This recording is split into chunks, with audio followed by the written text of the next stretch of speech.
Lux presents Hollywood. The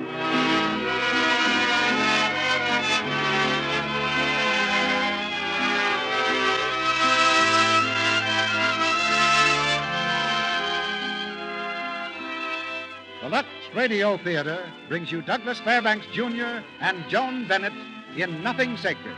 Ladies and gentlemen, your producer, Mr. Cecil B. DeMille.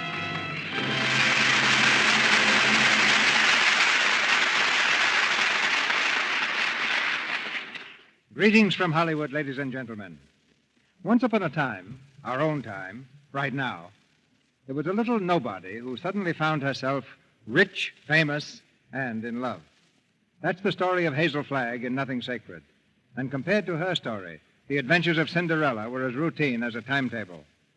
One day, Hazel Flagg is living a highly unexciting life in a quiet little village. A day later, she's off on a mad whirl of New York, the toast of the town, a national idol, and the object of publicity so vast that even Hollywood must gape in astonishment. She didn't want to be famous. Her only desire was a trip to the big city. But her little innocent deception went so far wrong that she lost control of her life and, of course, her heart. Our bewildered heroine is played by the very lovely Joan Bennett. And as the originator of all her adventures, you'll hear Douglas Fairbanks, Jr., in the part of a newspaper reporter whose talent for reporting the news is surpassed only by his genius for making it.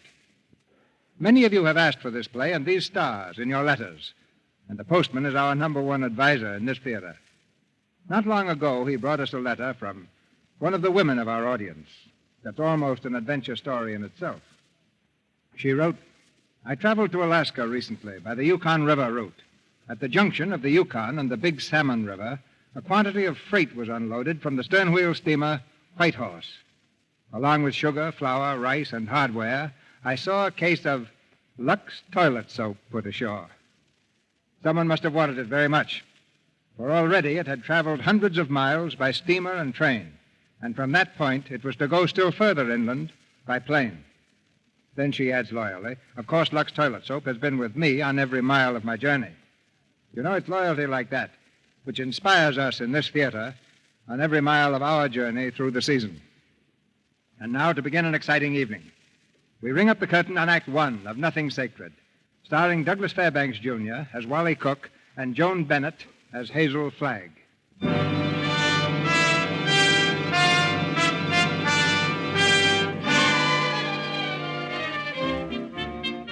New York City, the skyscraper champion, where the city slickers and the wise guys peddle gold bricks to each other.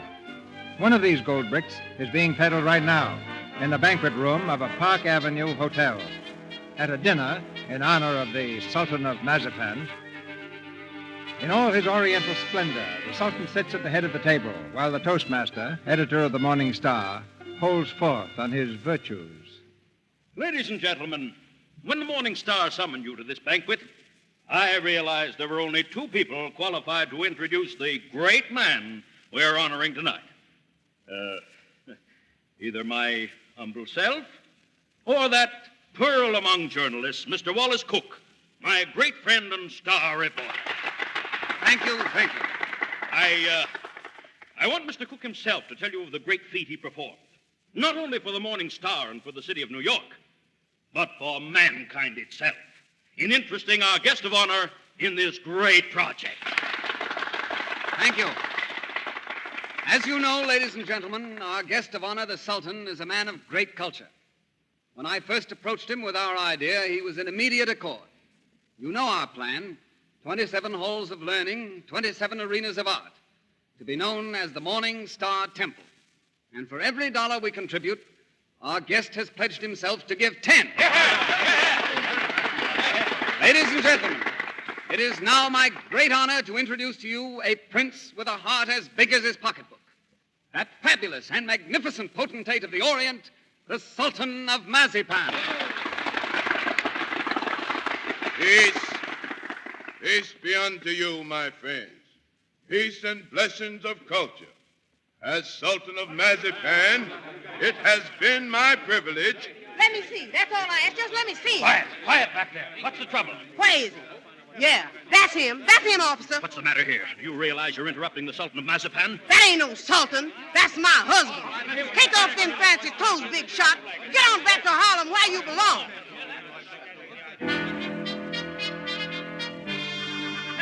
Paper! Morning Star Sultan exposed his boot flag. Sultan of Mazapan, the hopes of centuries.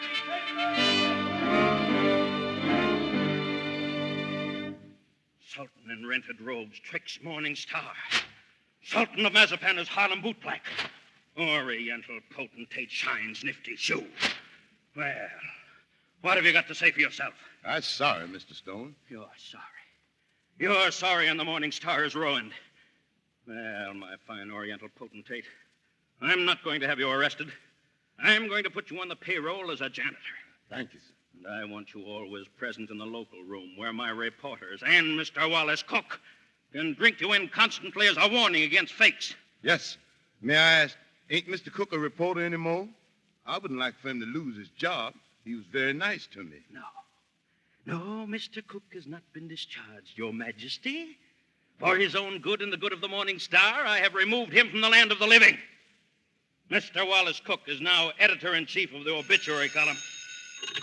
What is it? Oh, he does. Well, tell Mr. Cook I don't want to see him. And now, Your Royal Highness, get out of here and get to work. Yes. Yes. Listen, Oliver. You get out, too. I won't. You're going to listen to me. I tell you, I'm innocent. I was just as fooled by that fake as you were. I believed everything he said, just as you did. And either you cut out these fat-headed monkey shines of yours and let bygones be bygones, or I'm walking out of this fish trap right here and now. You are under contract to the Star for 5 more years. You're not in a position to resign unless you wish to retire from journalistic efforts over that period. Oliver, you're not going to keep me pounding out obituaries for 5 years. Those are my plans, Mr. Cook. That's gratitude. I'm the best reporter you ever had. I've handed you 100 scoops.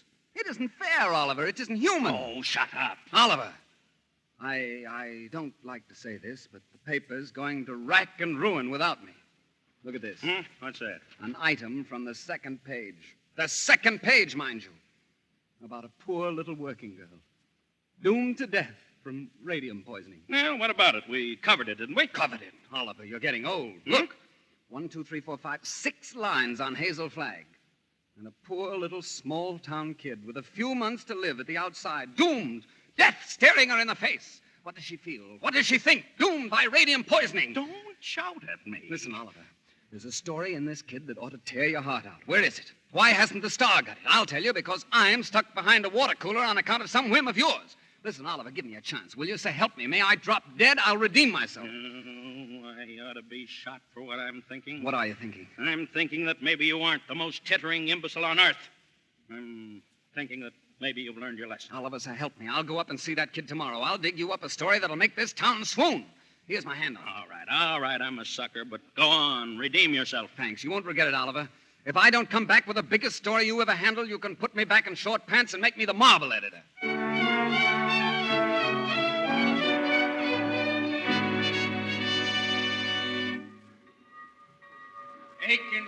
Aikinsville, walk.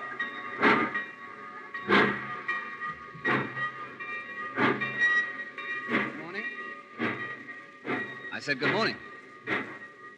You the station master? Yep. Fine. You can tell me then, do you know this girl in this picture here? Yep. Hazel Flag, isn't it? Yep. No. Well, where can I find her? Is she in the hospital? Nope. Oh, just walking around, laughing and carrying on, I suppose. Yep. I see. Well, my name's Cook, Wallace Cook. Uh-huh. I'm from the New York Star. I'm going to be filing a lot of stuff in your telegraph office here. Don't think you are. Who says? The Paragon factory owns this town. They don't care to have any scandal printed. What they say goes. Better take the next train back. You're encouraging, I'll say that. Look, there's a fellow by the name of Enoch Downer around here, isn't there? Miss Flagg's guardian? Yep. Yeah, well, what kind of fellow is he? He won't talk to you. Nobody will talk to you in this town except me. Better go home. Well, if you don't mind, I'll take a little stroll and have a look at the sights first. Won't do you no good. So you said before.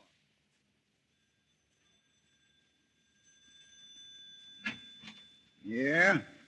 Good morning. You Mr. Enoch Downer? Yep. Well, my name's Cook. Yeah? Come in.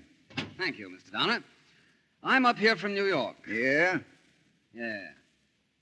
Now, I understand that you're Miss Flagg's guardian. Yeah? That's true, isn't it? Yep. Good. Now, may I speak to her, please? Nope. You mean she's not in? That's right. No. Well, she'll be back, won't she? Nope. She won't be back. Nope. She don't live here. Oh.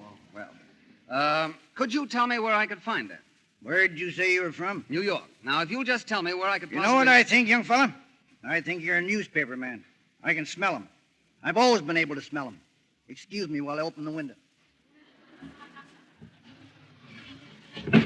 Now, I'll tell you what I think of newspaper men. The hand of heaven reaching down into the mire couldn't elevate one of them to the depths of degradation. Not by 1,000,000 miles. I think you're being a little severe toward my profession. Not much, mind you, but just a little. Nothing of the sort. I'm a fair-minded man, young fella. But when you've been robbed, swindled, cheated for 22 years out of a fortune, it's pardonable to formulate an opinion. From New York, huh? Yep. You don't happen to know of a newspaper called the Morning Star? You have the honor, Mr. Downer, of addressing that newspaper's most gifted correspondent. Moses in the mountain. You're from the Morning Star? Stay right where you are. Don't move. I'll show you something that'll freeze you. Listen, I'm getting sick of this taffy pull. Where can I get a hold of Hazel Flagg? Don't talk to me about Hazel Flagg. No, sirree. Here's the evidence. Mr. Downer, all I want is a simple answer. What is Miss Flagg's address? Don't waste my time, young fella. Here, read that. That's a copy of the essay I wrote. Read it. Go on. Tit for tat. Give me your address, and I'll pore over these interesting documents all night. I entered this contest with a clean pair of hands. Who are the 6 greatest Americans? Read that. I named them and proved why. Name them and write the essay about them, the rules said. And I wrote the essay. The best essay you ever read, young man. And what happened?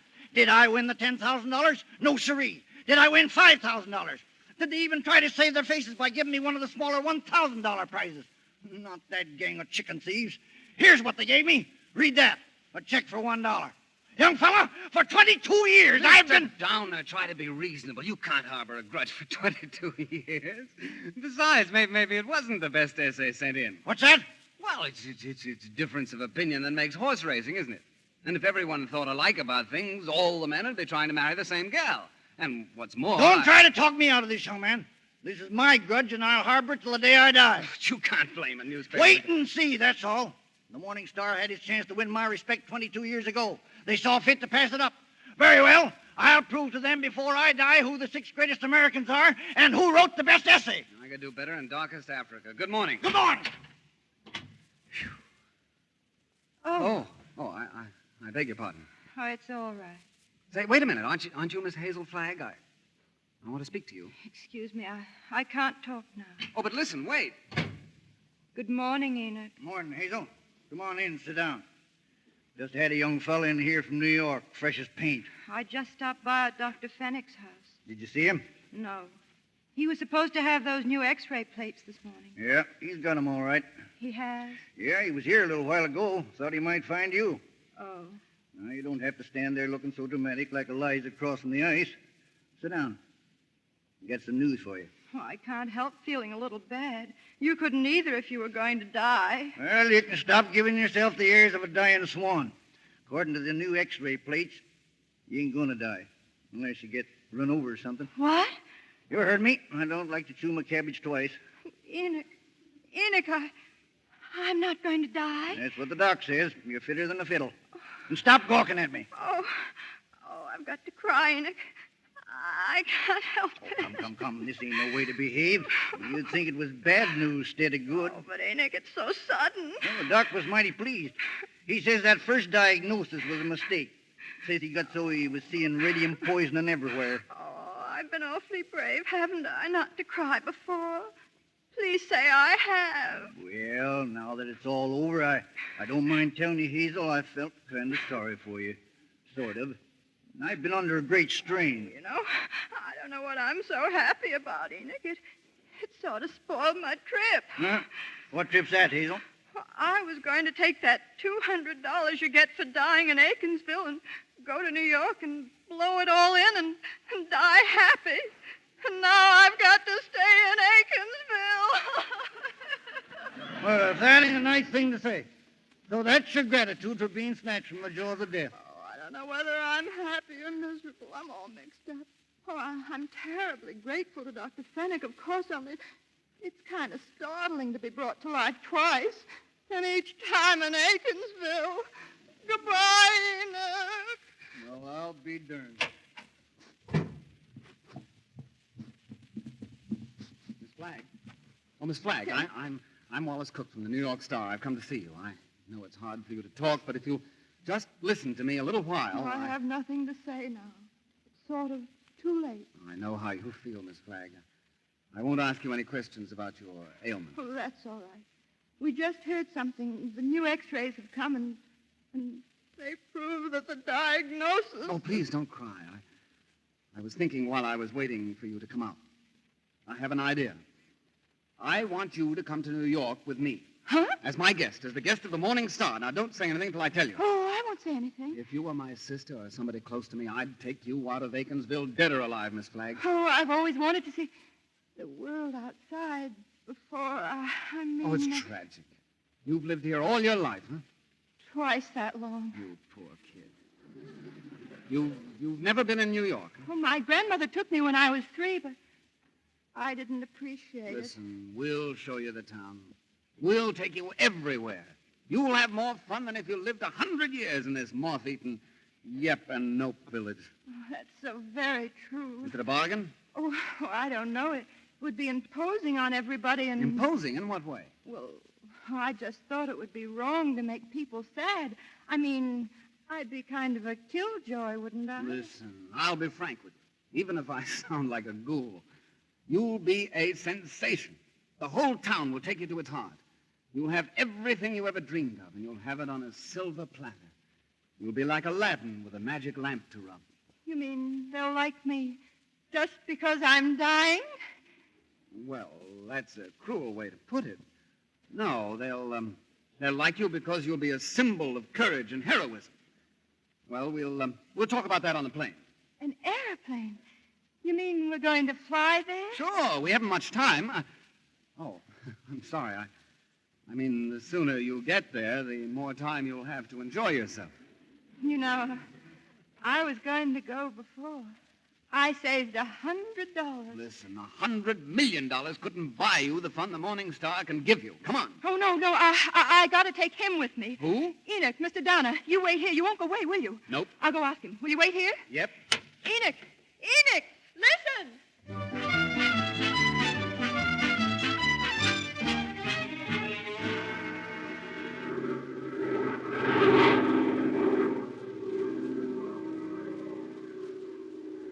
Oh, Enoch, look down there. I don't care for scenery from this point of view. Oh, but Enoch, that's the Statue of Liberty. I seen it. Miss Flagg, Yes, Mr. Cook. I got in touch with Oliver by radio. Oliver Stone, my editor. He's toe dancing in the streets, waiting for us. Oh, I hope he's nice, like you. Well, he's got a different quality of charm. He's a sort of a cross between a snake and a werewolf. But with a lovable streak, if you care to blast for it. You getting nervous? Oh, no. I just hope he doesn't have a lot of long-whiskered doctors around to bother me. You know, I'm not coming to New York to play guinea pig for a lot of scientists.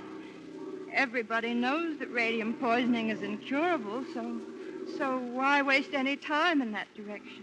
Don't you worry about that. You won't be bothered at all. You know, I'm not going to bed till my teeth start falling out.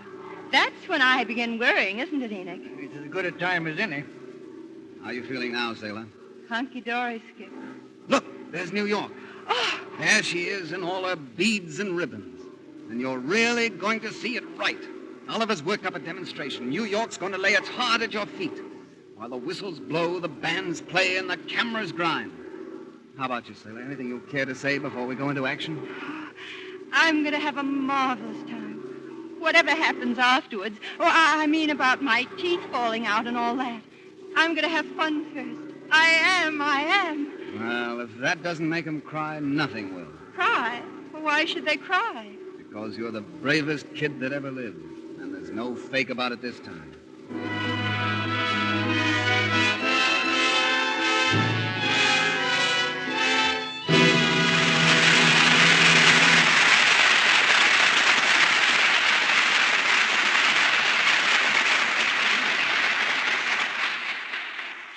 In just a moment, Mr. DeMille and our stars, Douglas Fairbanks Jr. and Joan Bennett, will bring us Act Two of Nothing Sacred.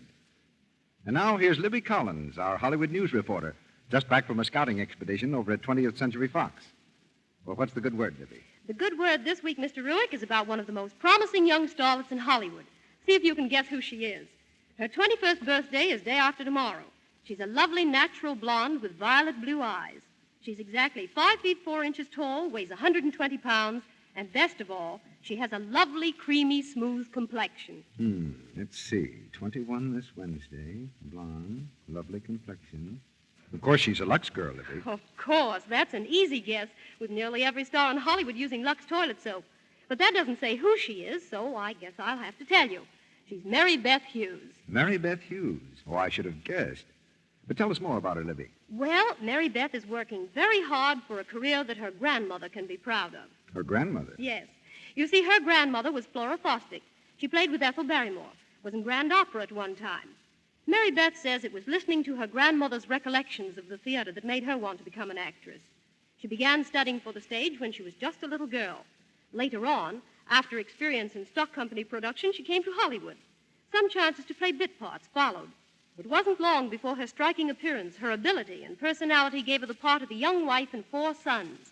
And she woke up next morning to hear herself acclaimed the find of the season. Yes, and she's been on her way up ever since.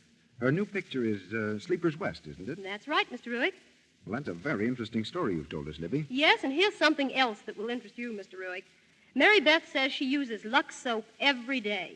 Never neglects her active lather facials, no matter how tired she may be at night. She says this Lux soap care is just right for her skin. Really works. Thank you, Libby. And thank Mary Beth Hughes for us the next time you see her for the nice things that she said about Lux toilet soap. You know, rising young starlets out here in Hollywood are clever young women. They value the all-important charm of a lovely complexion just as you do. That's why they never neglect their daily active lather facials with Lux toilet soap. Won't you try these facials and see what they can do for you? Active lather does a thorough job of removing dust, dirt, and stale cosmetics. Gives skin protection it needs. Smooth the rich active lather gently into your skin. Rinse with warm water, then a dash of cool. Pat lightly to dry. Then see how fresh your skin looks, how smooth and soft it feels. Take Hollywood's tip. Try these Lux Soap Active Lather Facials for 30 days. Remember, 9 out of 10 screen stars use Lux toilet soap. And now, our producer, Mr. DeMille. Act Two of Nothing Sacred, starring Douglas Fairbanks Jr. as Wally Cook and Joan Bennett as Hazel Flagg.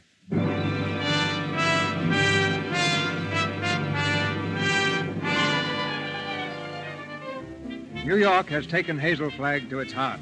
Newspaper headlines boast of the doomed girl's courage. Skywriters fling her name across the heavens. The city is writhing at her feet, screaming its anguish, and loving every minute of it. And Hazel Flagg, the gentle faker, loves every second of it. On Wally Cook's arm, she's seeing New York as no one has ever seen it before. Tonight, she and Wally are witnessing a wrestling match in Madison Square Garden.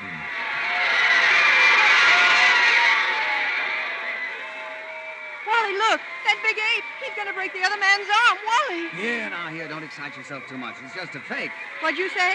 I said, don't excite yourself too much. It's just a fake. Who's a fake? Those wrestlers, the only square thing about them is the ring. Oh, them. They're a symbol of the whole town, pretending to fight, love, weep, and laugh all the time. And they're phonies, all of them. And I had the list. Oh, no, you don't. Don't say that. Using you to get a bonus and a byline on the front page. Making good over your poor little pain-racked body. And I'm worse than those fake wrestlers. Oh, I'm feeling fine tonight, Wally, and you and the Morning Star have been so wonderful to me. All those wonderful gowns and banquets and the theater tickets, it's glorious. Oh, stop looking so happy and gallant, will you? It breaks my heart. Hold it, boys! Stop the match! Stop the match! Quiet, please! Quiet! Ladies and gentlemen, I have just learned that Miss Hazel Flagg is in the audience.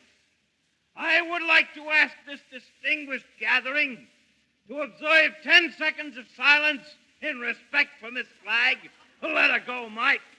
1, 2, 3, 4, 5, 6, 7, 8, 9, 10.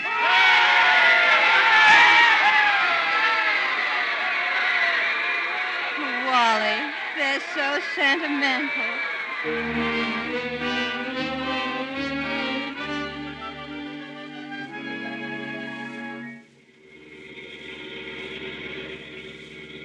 Casino motor and driver, and don't spare the engine. What's that?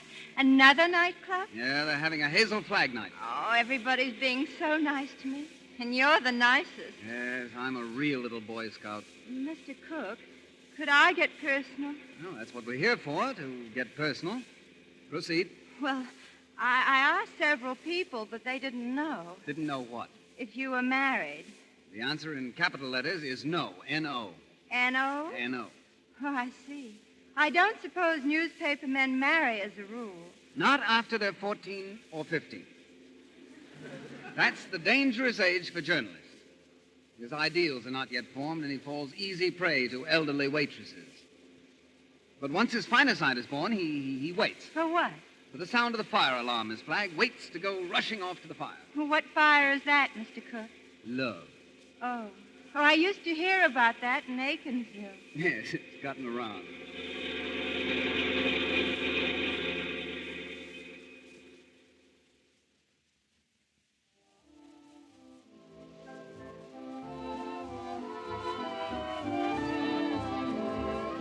Having fun? Oh, yes. Have some more champagne. Oh, you think I ought to? Oh, why not? It's on the Morning Star. All right. You know, I am having fun, but sometimes I get kind of depressed, too. Like last night when I came into the theater and everybody moaned. Oh, like that. You'd think I was a case of walking cholera. Yeah. You know, I used to love New York when it went gaga over some celebrity. Danced in the streets with a neon light around its heart. And I'm getting fed up with these trick tears and phony lamentations over you. Oh, I'm glad they're phony. It makes everything all right in a way. Huh? Well, what I mean is I wouldn't want to feel I was really making all these people suffer. Oh, they're not suffering. They're weeping for pure joy. Greetings, my little folk. This is your old MC again, little old Harry Bushwick. Thank you. But there won't be any jokes tonight, folks, because tonight there is one among us who adds a bit of unaccustomed drama to our little revel. She sits here, eyes sparkling, her face wreathed in a lovely smile, drinking in the charms, the glitter, the gay sounds of life. So drink your wine, laugh and applaud, while this little doomed child sits saying goodbye. Her last goodbye with a grateful smile on her lips. And now I want you to meet her, that little girl from Aikinsville, that little soldier whose heroic smile in the face of death has wrung tears and cheers from the great stone heart of the city. Our own Miss Hazel Flagg.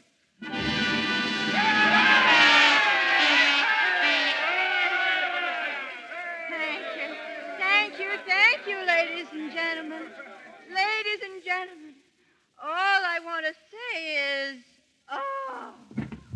She's fainted. Hazel. She's fainted, folks. Hazel, look at her. Speak to me. Hazel, darling. What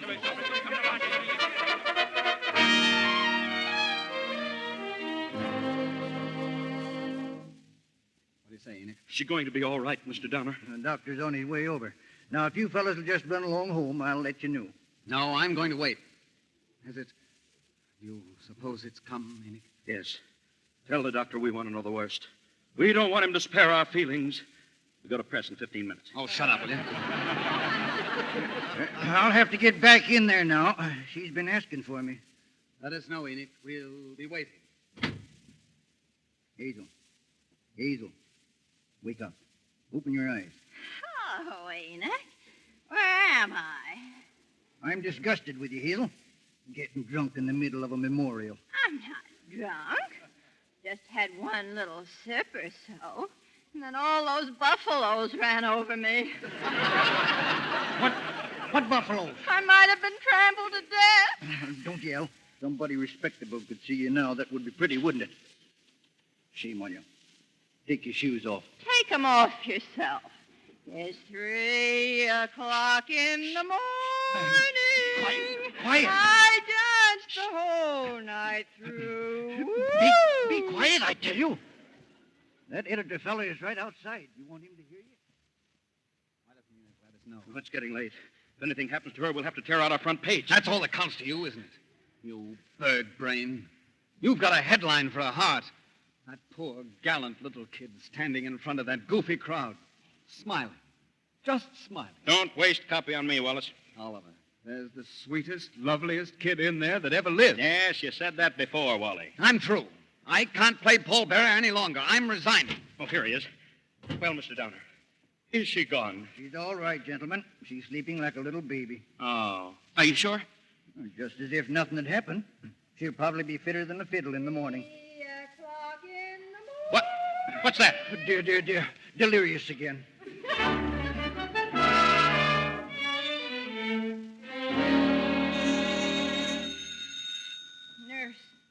Nurse, answer that thing. Hello. Yes, this is the nurse. Well, I'll have to ask Miss Flagg. Miss Flagg, there are 20 little school children downstairs to sing for you. Mr. Stone arranged for it yesterday. Oh, that's horrible. I'll go mad. Later. Hello. A little later, please. Morning, Miss Rafferty. Good morning, Mr. Downer. How was the patient this morning? Feeling better? It's hard to say. Mr. Downer, don't you think we should have a doctor in? Doctor? We have a doctor. He was here last night. Well, that's strange. Why didn't he leave me any orders? If Miss Flagg has radium poisoning, I think No, that... Miss Rafferty. I imagine the doctor knows more about Miss Flagg's condition than we do. Step outside, please. Certainly, Mr. Downer.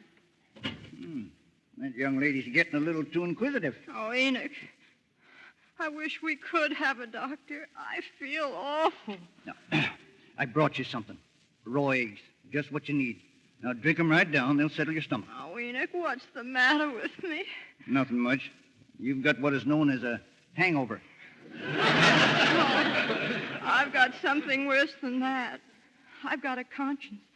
I'm ruining him, Enoch. Ruining who? Wallace, Mr. Cook. Oh, him. Have another egg. Enoch, listen. He thinks I've helped him become a great journalist, and they're giving him a bonus. Well, it's coming out of the $10,000 they owe me. If I'm not complaining, why should he worry? He thinks I've helped him, and it makes him feel bad. Oh, I can't stand it. You know what'll happen when they find out that I'm a good-for-nothing fake? They'll blame him. They'll burn down the newspaper. They'll have Wally lynched. Oh, Enoch, why did you let me come to New York if you were only as honest as you look? Mr. Cook is here to see Miss Flagg. Do you feel able to speak to him? Tell him to come in. Hello. Hello, Hazel. Hello. Hello, Enoch. It won't hurt her if I visit her a while. No. The doc says she's doing very well for her last few weeks. If you want me, I'll be right outside. I wouldn't disturb you, Hazel, but I'm going away, and I thought I might not see you again. You're going away? Where? Oh, just to Albany. Oh, what for? Just to see the governor. Wallace, what for? Now, Hazel, you mustn't get overwrought. Oh, it's something about me. I must know about it. It's about the arrangements, Hazel. What arrangements? For the funeral. What funeral? Yours. Oh. Have I shot you? Oh, no. Everybody's got to have a funeral sometime. Oh, but not like yours, darling. I meant to keep it as a surprise. Oh, it's better this way. You're telling me in advance so I can get used to it. I hope it's going to be a little funeral. Well, not exactly. According to the present registration, there'll be about 30,000 automobiles and a considerable number on foot. Oh, about 500,000, I think. Oh, my. Oh, that's not half enough to mourn for you. I'm getting the governor to declare a public holiday for the occasion. Oh, like St. Valentine's Day. I'm glad I told you. Hazel, I want you to know now and always that I think you're magnificent. Oh, please don't say that. You have to go away. Oh, I'll be back by night. I've got another surprise for you. I'll not tell you now. Oh, I've got to hear it. Tell me. Well, I promised you I wouldn't do this. You wouldn't do what? Call in any doctors. Hazel, I've broken my promise. Dr. Emil Egelhofer is in town, and I'm bringing him up to see you. What for? Hazel, he's the greatest expert on radium poisoning in the world. There's always an outside chance, just 1 in a million. Wally, listen. Hazel, I'm sorry, but I've got to run to catch the plane. Don't worry now. It's only a long shot, but we can hope. Goodbye. Goodbye. Dr. Egelhoff. Oh. Hazel, the little children are here. What little children? They're going to sing to you. Enoch, this is the end. Huh? Don't ask any questions. Just listen to me. We're caught. Dr. Egelhofer is coming here tonight to expose me and Wally. No, don't worry. We'll just refuse to see him. Oh, there's only one way out. There's only one way to save you and me and Wally. I've got to commit suicide in advance. Before that scientist gets to me, I've got to be drowned. Oh, shut up. No, I've got to do it. I'll leave a note to the city thanking everybody. You get rid of the nurse for the evening, and I'll jump into the river. Somebody's bound to see me jump in, and you'll be waiting in a rowboat and fish me out, and I'll swim underwater, and I'll change my name and hide away for the rest of my life and never see him again. Oh, they'll hold the funeral without me.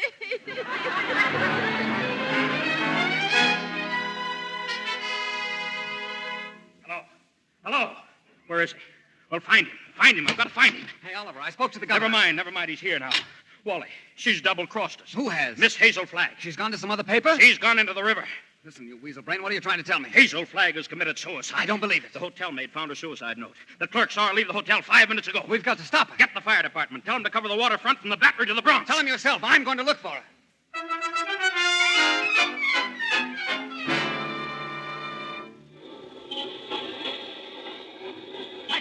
Taxi! Yes, sir. Where to? I want to go to the docks, quick. The docks? Which one? All of them. Start at the Battery and work uptown on the west side. Stop at every place that somebody could jump into the river. Oh, none of that now, buddy. None of that. That's the coward's way out. No. I'm not going to commit suicide. I'm looking for Hazel Flagg. Oh, well, why'd you say so? Well, get going.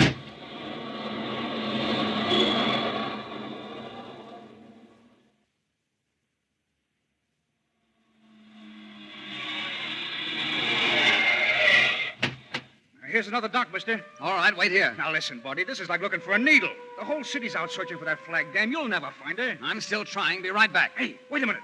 Look, there's a dame. Where? Down there at the edge of the pier. Hazel! Hazel, stop! Stay away!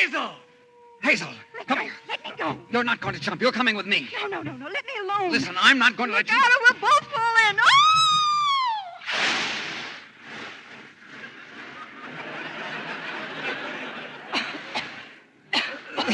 Wally, are you all right?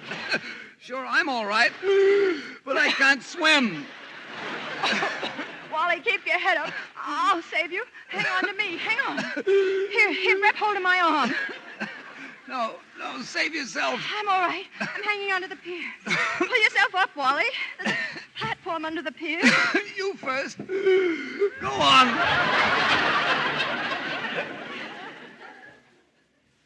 That's a street trick you tried to play. Well, why didn't you stay in Albany? Jumping off a pier like some hophead. I didn't jump. You pulled me with you. Scaring everybody out of their wits. Stop hollering at me. I'm nervous. Listen, either you'll give me your word of honor you won't try that again, or I'll spank you good. What's that? Fireboat. They're dragging the river for you. Oh, Wally, don't you think you ought to tell them you found me? It seems unfair. The fresh air will do them good.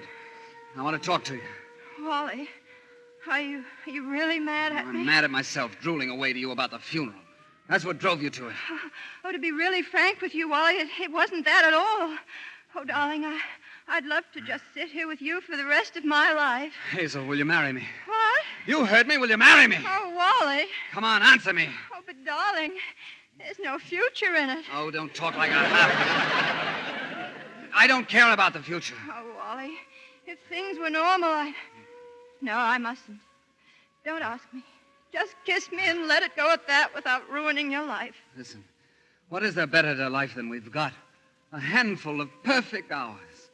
That's all the luckiest ever get out of it. Just a handful of hours to save and remember. And I'll be there at the end, sailor. I'll be there waving you goodbye. I'll be there just the same as if you and I had lived forever. You'll grow old in my heart. Well? Wally, you're not doing this only because you're sorry for me. I mean, suppose I wasn't going to die. Suppose maybe I was going to live, a long, long time. Would you still want me? Oh, that's a silly question. Of course I would. Okay, then, Skipper. No, Hazel. We only have a few hours, but we can make them seem like years. Yeah, I bet they will, too.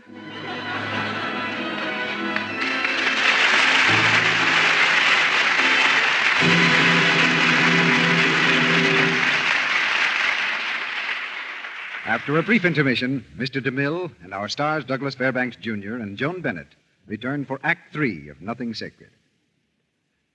Have you ever walked through a beautiful garden and wished that all its fresh, sweet fragrance could be captured and combined into one lovely perfume? Well, you'll feel as though just that has been accomplished when you breathe in the lovely, subtle fragrance of Lux toilet soap. 34 different ingredients gathered from all parts of the world have been blended by a master perfumer into a single delightful bouquet. No wonder screen stars say, "We love the delicate perfume Lux toilet soap has." And that's one important reason why this fine white complexion soap makes such a wonderful bath soap, too. Screen stars tell you Lux soap leaves such a lovely fragrance on the skin. Well, they depend on Lux toilet soap for their daily beauty bath because it protects that lovely freshness that's so much a part of feminine charm. Leaves skin really sweet. Now, why don't you try this beauty bath tomorrow? You'll be delighted with the Lux soap's rich, creamy lather and the way it leaves you exquisitely fresh and dainty from head to toe. Here's a little economy tip, too. Lux soap is luxurious, yet its cost is ridiculously low. Because it's hard-milled, it can be used right down to the last thin sliver. Get 3 cakes of Lux toilet soap tomorrow for your beauty bath supply. A beauty bath I know you'll love. We pause now for station identification. This is the Columbia Broadcasting System.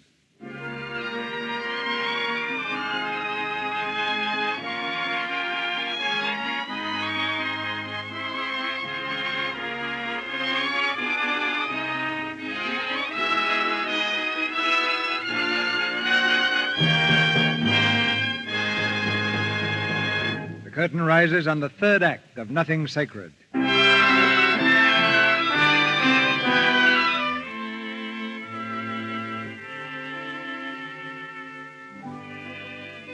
The excitement seems to be over. Hazel Flagg has been rescued from a watery grave and is on her way back to her hotel suite. But there's more excitement to come. As she opens the living room door, she sees that Enoch has been entertaining a visitor. Oh, excuse me. It's all right, Hazel. Come in. I was wondering what became of you. Good evening. Good evening. Oh, excuse me, Hazel. This gentleman dropped in for a little chat. This is Miss Hazel Flagg, Mr. Why, I don't believe I got your name. My name is Dr. Emil Egelhofer. What? Dr. who? Egelhofer. Well, shall we begin the examination? Oh, Enoch.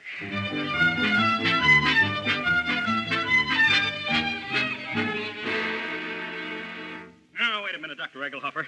This means a lot to my newspaper. Are you sure you examined the right girl and not some imposter? The only imposter in this case, Mr. Stone, is the girl I examined. There is no vestige, no trace, no symptom of radium poisoning whatsoever. Here are the x-rays to prove it. You will receive my bill in the morning. Goodbye. Goodbye. A fake. A phony. Hello. Send Wally in here. Yeah. And get me 4 sluggers from the circulation department. I'll kill him. I'll murder him, that dirty double-crossing... Hey, Oliver, you want to see me? I have a bulletin and a new lead for you on Hazel Flagg that's going to read that sourpuss of yours into a nosegay of smiles. So sit tight and tuck in your ears. Go right ahead, Mr. Cook. Well, listen, Miss Flagg is getting married tonight. You can wish me luck, old weasel brain. It's me. Hey, you stewed or something? I came in for congratulations. What's up? What's eating you? I am sitting here, Mr. Cook, toying with the idea of removing your heart and stuffing it like an olive. Hang on, Oliver. You're going screwy. You've ruined me. You've ruined the Morning Star. You've blackened forever the fair name of journalism. You and that foul mistake of nature, Hazel Flagg. You've got some excuse for those words, Oliver. Let's have it quick. Excuse. Look at that. What is it? An x-ray plate. Look at that skeleton. Not a bone missing. Down to the last healthy vertebrae intact. And that's Hazel Flagg, the biggest fake of the century. She hasn't got anything wrong with her at all? Oh, I can't believe it. It's like some miracle. All right, boys, come on right in here. Oh, hello, boss. Here we are. Who are you? We're the 4th Portsmouth Circulation Department. Oh. Good. 3 of you get to the Waldorf Hotel as quick as you can. Grab Hazel Flagg and bring her to this office if you have to drag her through the street by the hair. Okay, get going, boys. Wait a minute. So help me, Oliver. If you hurt that kid, I'll knock you cold. I'll brain you. Shut up. Go ahead, boys. You, wait here. Me, boss? Yeah. I want you to stay and take care of this maniac. Keep your eye on him. He's dangerous. If he makes a move, I'll slug him, huh? Right. Oliver, you're not going to hurt her. Shut up. I'm marrying her. Get that into that thick skull of yours. I don't care how we've been taken or what she's done. I'm in love with her. Well, that's a beautiful thought. I thank heaven on my knees that she's a fraud and a fake and isn't going to die. You're on your knees, are you? When the whole town's getting ready to laugh at us? A howl that'll be heard around the world. Well, let him laugh. I'll do my own laughing back. And I want to make one speech to our dear readers before they carry our heads off on a pike. I want to tell them that we've been their benefactors. We gave them a chance to pretend their phony hearts were dripping with the milk of human kindness. You, buddy, what's your name? Me, Max.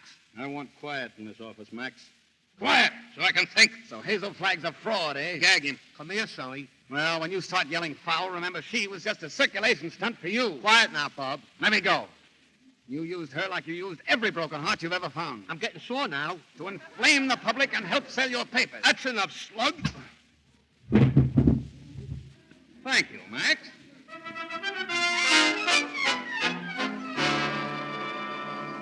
And before I'm through with that female Dracula, she'll wish she did have radium poisoning. How's Wally? Oh, he's coming around, Will. I didn't shock him hard.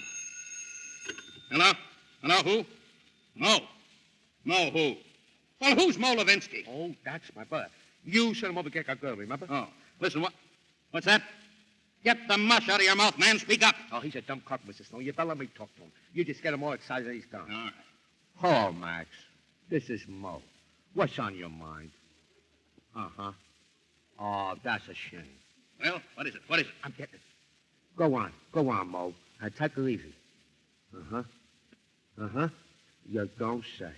Look, Mo, we hold a wire. I'm going to take up with Mr. Stone. Well? He wants to know whether we can get a doctor. This girl is sick. Who's sick? This girl, Hazel Flagg. It's a lie. It's a lie, I tell you. I know, Listen. Ask him what she's sick with. He just told me. He says it's something like a DT's, only the dope can't pronounce it. Well, is the nurse there? Just a minute. Hello, Mo. This is Max. Your brother, Max Levinsky. He's getting rattled. Now, look, Mo, don't fly off the handle. All I want to know is the nicey there. No, not a nice. Nicey. Like a Tootsie. Oh, give me that phone. I'm getting it. Hello? Give me the phone, I tell you. Here's the nicey. Hello. Hello, Miss Rafferty. Oliver Stone. What? She's got what? Pneumonia. It's a lie, I tell you. Temperature of 106. Dying. Go back and take that temperature again. I don't trust that girl till I get a doctor. Pneumonia. It's like a pardon from the gallows. Hello. Hello, get me Dr. Emil Egelhofer, quick. Listen, Oliver, I'm going over there, and if you try to stop me, so help me, I'll get you if it takes all my life. Stop you? Why, nobody's going to stop you now. If that little girl is sick, your place is by her side. Go ahead. Hello. Hello.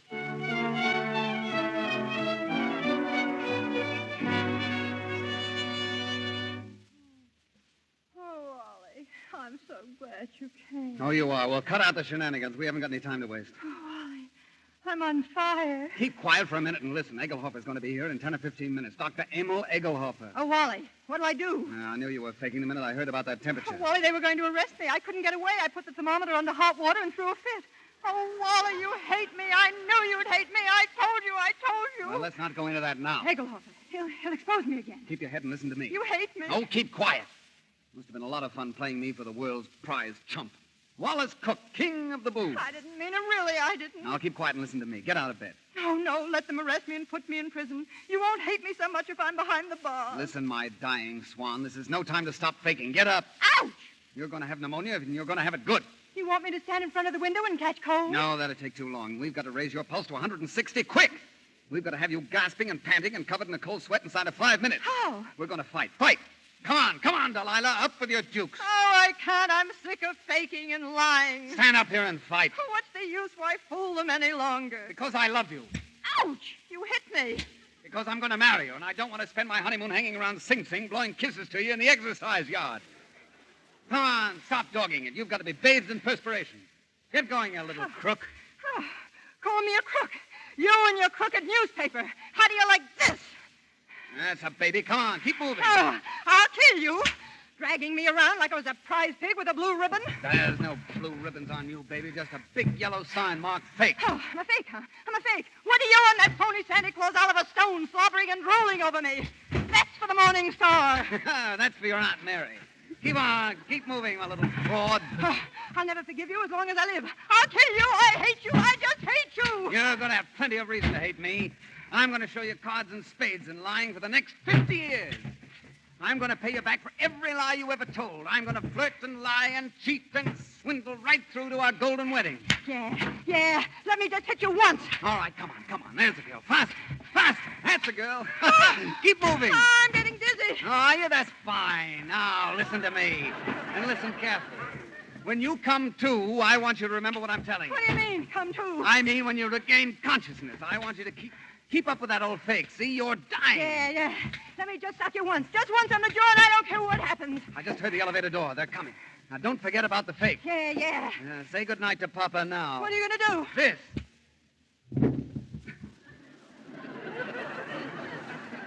Well, you put up a nice fight, Wally. Is she out? Why, you.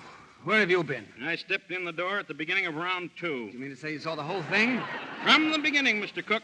And it won't work. Do you mean to say you stood there and let me beat up a defenseless woman? I did, Mr. Cook. Well, where's your sense of chivalry? My chivalry? Aren't you just a trifle confused, Mr. Cook? You hit her. That's entirely different. I love her. Oh. Wake up, darling. Wake up now. Water. I'm on fire. I'm hot. Well, you can cool off now, Hazel. The game's over. What? The game is over. Mr. Stone saw me sock you. You mean to say that whole thing was for nothing? I'm sorry. Why, you big... Hazel, put down that lamp. What's the matter with you? Are you trying to kill me? Oh, Wally, I'm sorry. I don't know. Now, listen, let's be calm. Let's sit down and talk this thing over rationally. Whether you realize it or not, Miss Flagg, we're all in a very bad spot. My jaw hurts me. Did you break it, Wally? Let me see. No, it's all right. Oh, please, listen to me. Miss Flagg, the whole country is standing by, waiting for you to die. The Morning Star has practically promised them you'll be deceased before dawn. Oh, shut up about the Morning Star. I'm sick of the Morning Star, and I'm sick of you. I'm sick of the whole business. Miss Flagg, I wonder if you're aware of the traditions of a great newspaper. Do you realize what it means to those who carry aloft the torch of journalism from the highest editor to the lowest office boy? The lifeblood of a newspaper, Miss Flagg, is its integrity. Am I right, Wally? Word for word. I wrote that speech for you 10 years ago at the convention, remember? You can both talk all you want. I've made up my mind. You're what? I'm through. What do you mean you're through? I'm going to confess. I'm going back to Aikinsville. They love me there. They don't hit me on the jaw and push me in rivers. Oh, but you can't confess. Do you realize that just outside this room are some of the most important citizens of New York City? And they're out there by special invitation from the Morning Star. And why? To pass on to the people of New York, to the people of the world, your last words. For instance? Now, this is no time for sarcasm, Wally. You got me into this. Get me out. Use your brain. Mine's done. Where's that Downer guy? We'll blame the whole thing on him. He went back to Aikinsville. Oh, he would, and we could use him now. We could throw him to the wolves. Just when we need him, he isn't here. Wait a minute. I've got an idea. Uh-huh. We could bury her like they do in India. You know, like the yogis. We can stick a tube down her to breathe through and dig her up in the morning with no harm done. You do it, too! Let me out of here! Where are you going? I'm going outside to tell those people the truth. No, Wally, stop her. Stop her. There she is, Hazel Flagg. Listen, everybody. Hazel, keep quiet. I'm a fake. I'm a phony. I'm not going to die. I never was Hazel, going to die. I never come had back here. radium poisoning. Hazel, I don't. never had anything. I wanted a trip to New York, and I got it. What's more, you in New York could go fly. Get back in that room. What's the meaning of this? Ladies and gentlemen, please, the Morning Star keeps faith with its readers. I appeal to you. This story must not get out. If you'll just wait, I'm sure we can fix the whole thing. Oh, I'm ruined. Beaten to the dust. The Star will never rise again. And it's all your fault. Oh, let me alone. I wish I really could die. Go someplace by myself and die alone. Like an elephant. Alone? Like an elephant? Why not? Huh? What do you mean? Have you got an idea? Listen, Oliver, get me a pencil and paper and 2 tickets to Bermuda on the next boat. What? And then give me 5 minutes. 5 minutes to write your story. Go on, get going.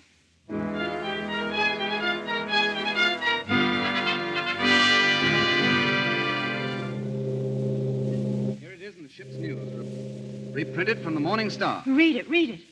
Radium girl disappears. Hazel Flagg goes to die alone. Doomed girl's last words.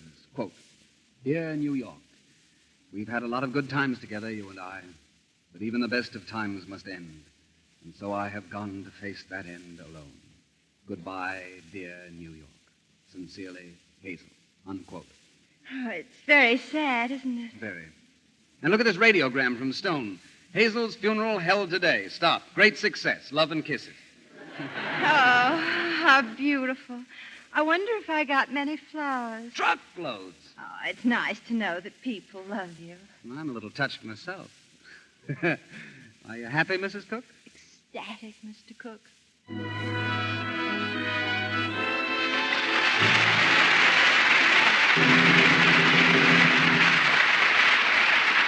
Curtain falls on nothing sacred. And while Mr. and Mrs. Wally Cook sail in quest of some peaceful island, we bring back Joan Bennett and Douglas Fairbanks, Jr. in person. Thank you, Mr. DeMille.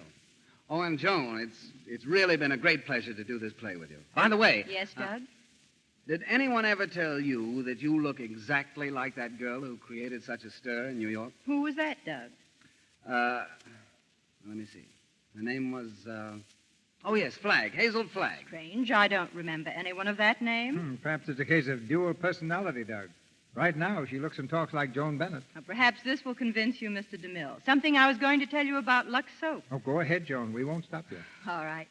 I was going to tell you how much I enjoyed coming back to the Lux Radio Theater this week, and that Lux Soap is something I enjoy using all the time. It's my regular complexion care and has been for a long time. So you see, when I recommend Lux Soap to anyone, I know they'll like it. Of course they'll like it.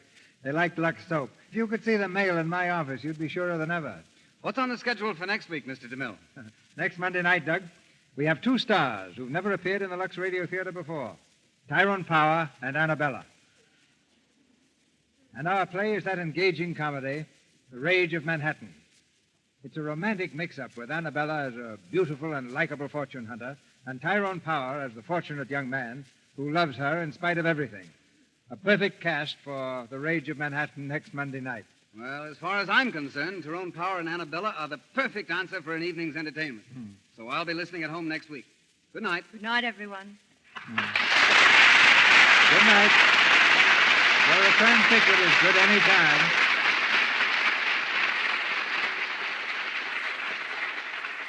Before I leave the stage, I want to make an announcement of interest to all radio listeners. The program Grand Central Station will start a new series tomorrow evening. I believe this program will richly reward your tuning in. I've made a date with myself to listen, and I know you'll be glad to hear it, too. Your local papers will carry the time and station of this fine program.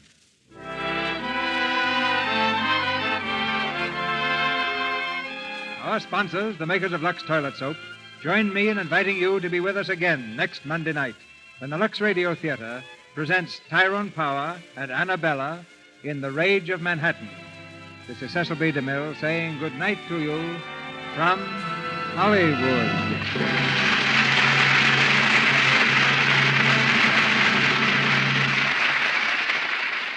Ladies and gentlemen, here is an important announcement.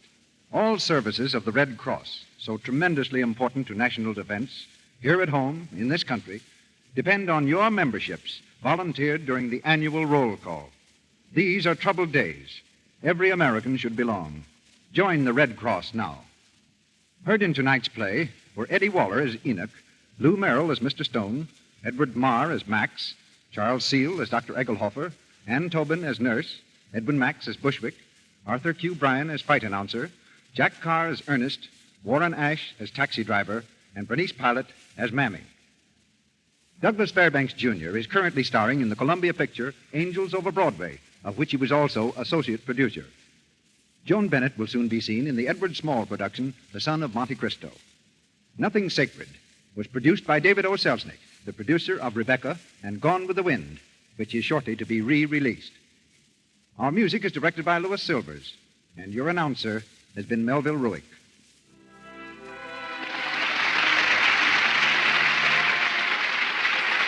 This is the Columbia Broadcasting System.